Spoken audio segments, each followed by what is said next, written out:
Hannah, hi, how's it going? Hi, I'm good. How are you? Good. I imagine when you're making a show that's so about technology that you're picking up something along the way. Yeah, I picked up some things before we started because I thought I have to. I don't know anything about this. I need to get my brain engaged in the world of Saara. And Peter, he phoned me a couple of days after I got the role, and he talked about this. He was like, she's a genius, right? And I was like, yeah. And he was like, well, do you think maybe you should kind of get familiar with some of the coding stuff? And I was like, yeah, because I don't know anything about it before. And I don't take a challenge lightly at Mm. all. So I took what he said and did about 10 times more than I should have done. And I taught myself how to code. And I did learn two programming languages. So I did C++ and JavaScript. I started Mhm. with JavaScript and worked on some little projects on an online course to develop it. And I watched a few reverse engineering lectures through a course that I bought and watched, which is the kind of hacking that Sarah's doing in GCHQ. Mhm. And yeah, so I did kind of swat up on it a bit. I don't know how much I can still do. I think I need to Mhm. practice. If we ever get a season two, I need to practice so that I can get back on it. But yeah, I did learn a bit about it. Nothing anywhere near what people in GCHQ or Saara know about and are good at. But I kind of got the sense of how her mind works in code. Yeah. I'm always talking about reverse engineering. I don't think I'm using the term even correctly. So now you know not only what it is, but how to do it. So I think that's really incredible. Well, I don't know how to do it, but I know how to watch other people doing it. Mhm. This show is so immersive in terms of everything. And when I'm reading about your story and how hustling Hannah and sending out 3,000 emails, it just seems like it's sort of the perfect culmination of how much work you put in. You say I don't take a challenge lightly. It seems like in every aspect, that's who you are. So Yeah. how does that process sort of go into this sort of like meaty perfect role for you? Yeah, it was. It felt perfect when it came through, and that's why it was so hard for me not to get attached to it when the email came through. I usually try and stay really like not attached to the idea of getting a role, and I just try and enjoy auditioning and leave it at that. But it felt perfect, so I couldn't stop thinking about it. But yeah, I have a pretty I love working. I'm lucky enough to have a job that I love, and I do love working hard. My acting coach Lawrence Mitchell, he says this to me all the time. Your minimum has to be everyone else's maximum. So when everyone else says, yeah, that's enough, I've done enough, that's the level at which I start.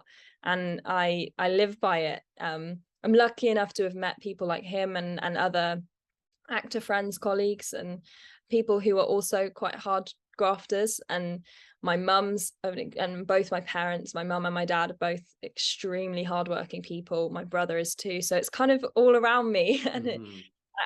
I can't not do it. And I'm a bit addicted to my job, so it's just there. And getting that role and having it wasn't just kind of the coding was actually probably the shortest amount of prep that I did. That was within about 2 months.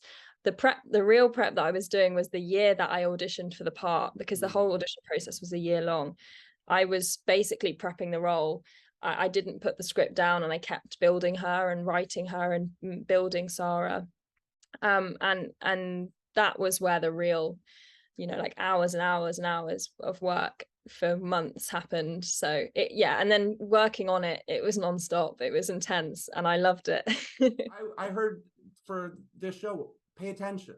That's the most important part. You can't just sort of set it and forget it. You got to really dive in. Yeah. What were some of those moments or scenes for you that you really felt like clicked, like really hit?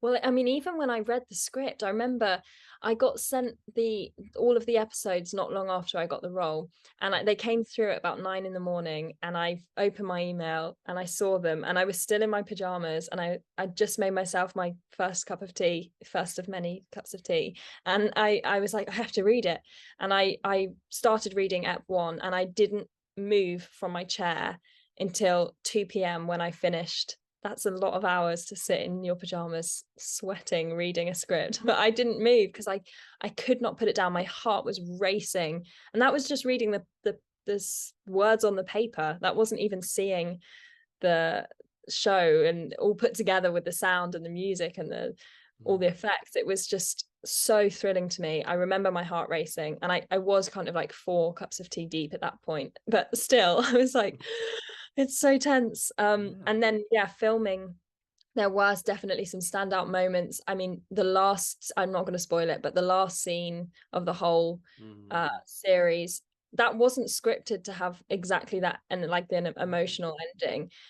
But I was looking back at that screen where his face was meant to be, and my heart was beating, and I was thinking about what was going to happen to him. And I'm trying not to spoil it by saying him, but you know what I mean. And I just was so overwhelmed. That was a moment where it really hit, and it wasn't scripted to be like that at all, but it was just like, oh my God. There were loads of times like that. I mean, some of the really intense ones were when Saara's in Code World with like the surreal landscape that represents the coding that she's doing, because she's always looking for something, and she's got this kind of internal mantra which is like, what's the next step, what's the next step, what's the next step, and that kind of like always drives her and niggles at her. But yeah, it was an intense shoot, and there were lots of moments where I was like feeling it. I've read about how Saara had to be so adaptable because, you know, this is sort of like you're almost like a blank slate. It's her first day on the job, and you know her interactions with everybody is going to affect it. So, you know, for you, what's it like when, you know, you're acting one way when you're working with Simon, when you're working with Maisie? I don't even know now from the show. Did you even work? Was that even Mark Rylance? Was he even there? Was he even in the show? Deep faked Mark Rylance. Perhaps. What was it like sort of finding that different, because it shows on the screen, you know? Yeah, they were all the actors amazing. Yeah, they were. I mean, I was really blessed, really blessed with the cast of my first kind of big project. I couldn't really believe it, you know, reading those names on the call sheet next to mine. I was thinking like, this can't be real. And they were all amazing and all different. And all just, aside from being incredible actors, just people, really lovely. I mean, Simon is one of the most lovely people I've ever met. He's just an angel. He's so kind, and he's hilarious, obviously on and off screen, but he's also just a lovely man, so generous and so kind. Maisie became like a big sister to me on the shoot. She really looked out for me, and is one of my dearest friends. And Mark as well is just an angel on earth. I don't know how that man's real. He's so wonderful, so wonderful. It was incredible, but they're all very different. And yeah, that, like you said, that episode 1, she goes in on her first day and it throws literally everything at her. Like everything that could possibly go wrong goes wrong. It was just, yeah, a lot for her, and I guess in a way it was a lot for me. It's kind of, it was a parallel in a way. I was kind of going on my first day to a really big set on a really big show and in a pretty big role, and she's going on her first day and doesn't know anyone, and but knows she can do it. And I felt the same. I was like, I know I can do it. I don't know how, but I know I can do it. And yeah, it's a lot, and all these different people were amazing. I was so lucky that everyone was so wonderful, and I learned so much from watching them as well. I learned, like, I almost wrote, you know, 25 pages of notes on working with Mark, just everything that I picked up from him, because he's a complete genius at what he does. As I expected, you're quite different than on the show, you know, watching the movies right now. But it feels like on the show too that there is a growth that goes on, you know, watching you from episode 1 to episodes, you're very closed off, I think, at the beginning, or acting in a way, and you seem to sort of gain more confidence or more focus throughout. Did you feel that? Was that conscious? I really like that. Yeah, I mean, me and Saara are very, very different from each other. I mean, not just in we think very differently, but also physically. She's stands differently. I do this a lot, and she really doesn't. And that was something. She's very closed. Very still, very still. Or at least starts that way. Yeah, which was something I had to like really work at, to not let my own affectations slip in. It was like, even in the audition process, Peter was picking it out. He was like, we kind of polished it and built her in the audition process, and that was something that I found about her, was that she's very still. She stands differently, she talks differently as well. But yeah, I'm really happy that you found that she had a growth. I guess I haven't talked to many people who have seen the whole thing, because all of the press that I did in the UK was before it had come out at all, and they had only seen the first couple of episodes. But I do think there's a beautiful growth in her, and she's still, by the end, a very flawed, complex character, but she does have this confidence. She does kind of have this bolshiness about her as well. Starts telling people what to do without thinking about it, and she really likes to prove people wrong, and she really likes it when somebody underestimates her and she overturns that expectation. And I think she gets more and more satisfaction out of doing that as she goes on, and she finds her feet, and she kind of starts to have to trust her gut. And I think that her relationship with John, who Mark plays, helps that as well. He kind of, when she doesn't know where to go, and the same with Kathy, who Maisie plays, there's a moment where she says to her, you know, one thing's for sure is you're born for this. And I think that really hits at Saara. Saara has this really intense kind of self-criticism inside. She's very strict with others, but she's mostly, more than anyone, strict with herself. She's very critical of herself, so she's constantly kind of fighting against that. And I think she does grow and find a way to stick to her principles, even if other people don't know what she's doing or agree or think the same way. And I really hope we can do another season, because I'd love to see who she turns into after that growth. Your brother is a musician, and this show has a very interesting score, just the way that it feels. What kind of music, what kind of songs have been inspiring you? Oh, that's a great question. Yeah, I love that you know my brother Joe, JKB, is a musician. He's great, and I'm really excited about his music. And the score is, obviously when we film, we don't know what the score's going to be. And there's Debbie Wiseman, who's the composer for it, worked with Peter a number of times, did Wolf Hall as well. She did this kind of Russian folk song that underscores everything, and it's very affecting and powerful, I think. When I was working, I use music all the time. It's a big part of my practice when I'm working. They're kind of character and relationship uses for music, and for moments as well, and particular scenes. The music that's inspiring me now, I mean, God, it's I listen to music all the time. So there's always so much going on.